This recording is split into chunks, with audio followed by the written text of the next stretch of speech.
Olá, bem-vindos ao meu canal. Eu sou a doutora Letícia Cancelx, sou psicóloga, mestre e doutora em psicologia clínica e hospitalar.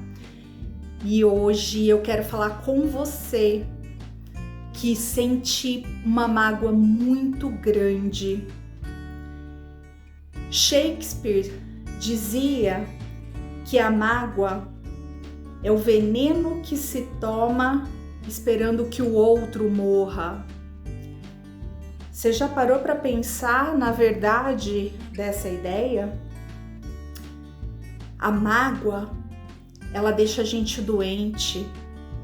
E aí, a partir disso, você pode dizer assim para mim: tá bom, mas e o que eu faço com essa informação? Eu até concordo com você, mas o que eu faço com isso que eu sinto? A gente não tem botãozinho de liga e desliga, né? Eu costumo brincar com isso, mas com todo o fundo de verdade, toda a verdade que tem nisso. E como é difícil lidar com a mágoa, não é mesmo? Com o rancor, com a raiva, até porque tudo isso aparece como uma forma da nossa mente se defender, da nossa mente sentir que a gente vai sobreviver a uma injúria, a algo que nos fizeram de mal, a um trauma que nos causaram. E aí essa é uma mentira que envenena a nossa alma e o nosso corpo. Portanto, essa é uma defesa que não defende a gente de nada. Pelo contrário, só passa rasteira na nossa vida, só faz com que a gente atrase os nossos projetos de vida com que a gente até estimule coisas negativas para nós mesmos. Bom, eu quero trazer uma história também que meu filho contou para mim esses dias e teria acontecido com Buda e que tem tudo a ver com isso de que a gente está falando. Certa vez teria chegado um rapaz do nada onde o Buda estava e esse rapaz teria cuspido nele. E os discípulos de Buda ficaram extremamente nervosos, ficaram furiosos com ele. E o discípulo mais próximo de Buda teria falado para ele: mestre, me deixe fazer aquilo que ele merece com ele. E Buda falou: não, fique em paz, eu que vou conversar com ele. E Buda se limpou, se enxugou e foi conversar com o rapaz. E ele disse assim: muito obrigado, porque eu pude ver a partir do seu gesto que eu estou livre da raiva. E os meus discípulos não estão livres da raiva. E isso nos ajudou em muito. A sua atitude contribuiu em muito para as nossas vidas. O rapaz não entendeu coisa nenhuma de nada, né? Claro. E foi para casa incomodado com aquilo. Passou mal aquela noite, ficou pensando em tudo aquilo e em o que aquilo representava, como que ele podia ter cuspido no Buda e o Buda ter reagido daquela maneira.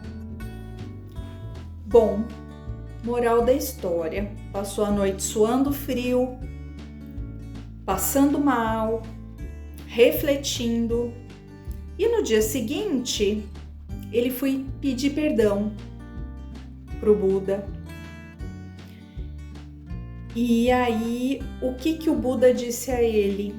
Você não precisa me pedir perdão, porque aquele homem que estava aqui furiosíssimo não é o mesmo que está aqui agora à minha frente.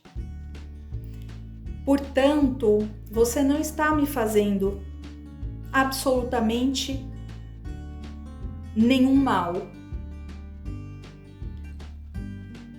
O que a gente pode refletir a partir disso? Que a gente precisa fazer com que a nossa mente se movimente de uma maneira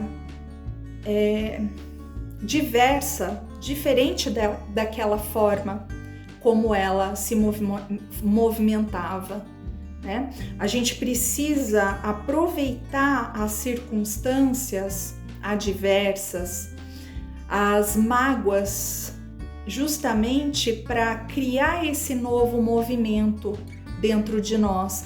Buda, ele conseguiu avaliar e extrair algo bom daquela experiência ruim.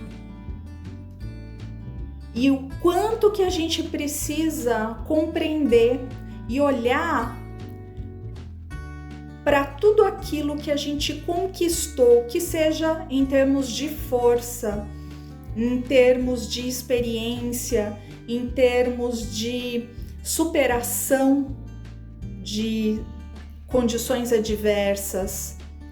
A gente precisa olhar para isso, porque a partir de traumas, de condições negativas, a gente pode extrair sim conhecimentos, a gente pode extrair mais força para a nossa vida. Pense nisso como uma forma de você poder compreender que a gente não se banha no mesmo rio duas vezes. O filósofo já dizia isso. E o quanto é verdade? O quanto é verdade aquilo que Buda disse para o rapaz? Não eram mais as duas pessoas que passaram por aquela condição no dia anterior que estavam no dia seguinte ali. A ausência de julgamentos nos relacionamentos, nas condições, nas relações, nos ajuda muito nisso, nos ajuda a superar esse tipo de condição adversa, que muitas vezes o outro, por estar doente, com a alma doente, ou seja lá o motivo que ele tenha, seja maldade mesmo, seja o que for que o motive a nos fazer algum mal, seja qual for esse motivo, que a gente possa não julgar e simplesmente compreender que a gente vai sobreviver sim àquela injúria, àquele trauma, e que a gente pode, se a gente não pode contar com a bondade de uma determinada pessoa, a gente conta com a bondade de outras pessoas. Acima de tudo, com a bondade de Deus, né?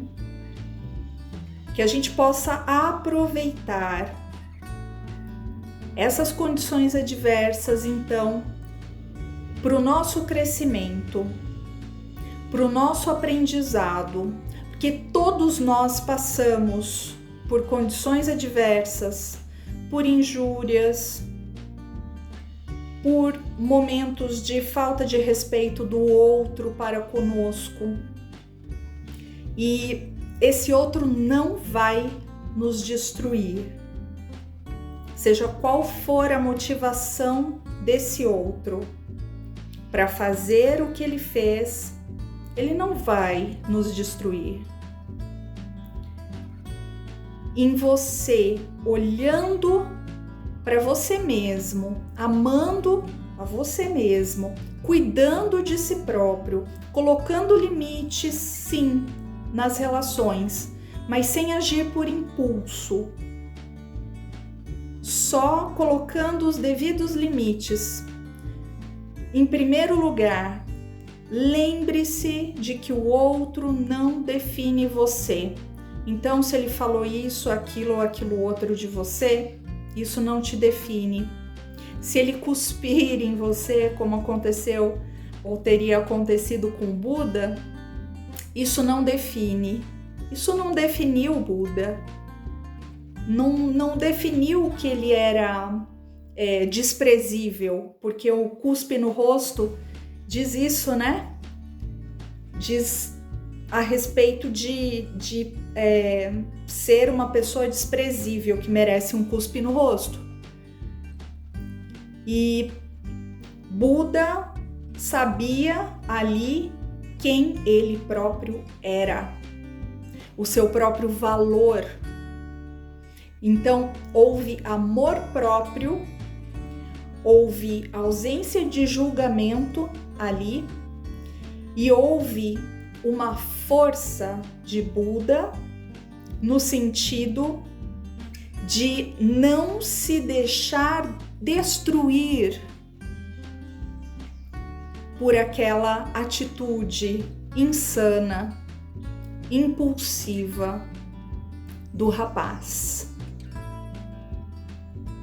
Que a gente aproveite essa história, então, para olhar para esses pilares. Você precisa olhar para a sua autoestima, para o seu autocuidado, para a sua identidade, quem você pode ser, quem você é, e que você tem o seu valor. E não vai ser qualquer cuspe na sua cara, ou mesmo qualquer trauma que tenham te causado, que vai derrubar você e arrancar a sua felicidade. Muito pelo contrário. Tudo isso pode ser e deve ser convertido para te fortalecer e não para te matar. Se você gostou, inscreva-se aqui no meu canal e dê uma olhadinha, hein? Eu tô abrindo a minha casa para você. Tem vídeos que eu tenho postado em que eu mostro o meu dia a dia para você, para que a gente possa até conversar a respeito de situações cotidianas que envolvem questões emocionais muito importantes da gente trabalhar, da gente tratar. Então, tem dia que eu coloco esses vídeos justamente para que a gente, a partir de pequenas coisas, que eu chamo de pequenas grandes coisas do dia a dia, que a gente possa colocar em prática estratégias muito boas para que a gente organize a vida da gente, para que a gente cresça, obtenha sucesso. Então, se inscreve no meu canal e não perca os vídeos.